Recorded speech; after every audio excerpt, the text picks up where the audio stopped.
Okay, hi, this is Erin O'Neill, and here is my lab.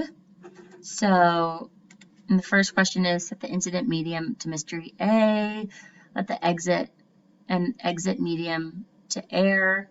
So this one's mystery, this one's air, and then to come up with an approach to find the refractive index for mystery A between lambda 380 to 700.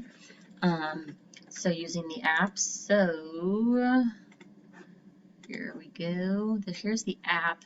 So what I did was I set this after a few failed attempts to 23.5 degrees because that is, and that this is going to be my constant throughout the lab. And what I did then was I changed this wavelength, and you can see that the incident angle remains the same, but the refractive angle slightly changes between 79.6 to 73.9.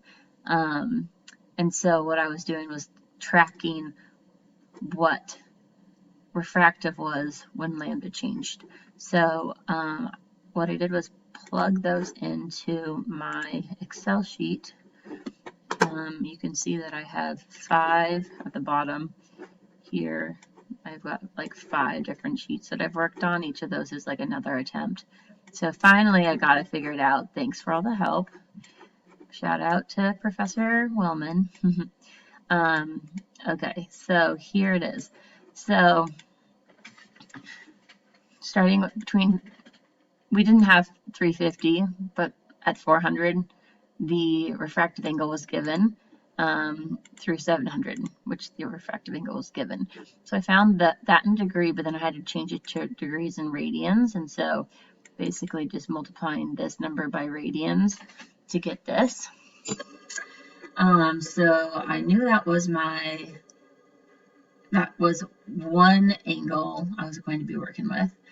And then, as you can see, I named it angle 1, and then angle 2 was the constant incident angle at 23.5, and so those all translated to this in radians. And so to find the refractive index, you take the sine of angle 1 over the sine of angle 2,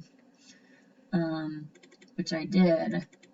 Here you can see sine of this over sine of that, and it gives you the refractive index, which in this case is 2.459 when the wavelength is 350 lambda.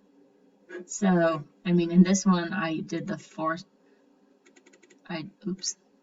this one, I could find this angle 1 because it wasn't a given because it's out of the range. So I used the forecast.linear to find the extrapolation of the data points for this one as well as for the angle 1 that goes with 750 lambda.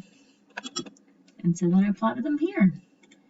And as you can see, when the wavelength is smaller, there's a larger refractive index.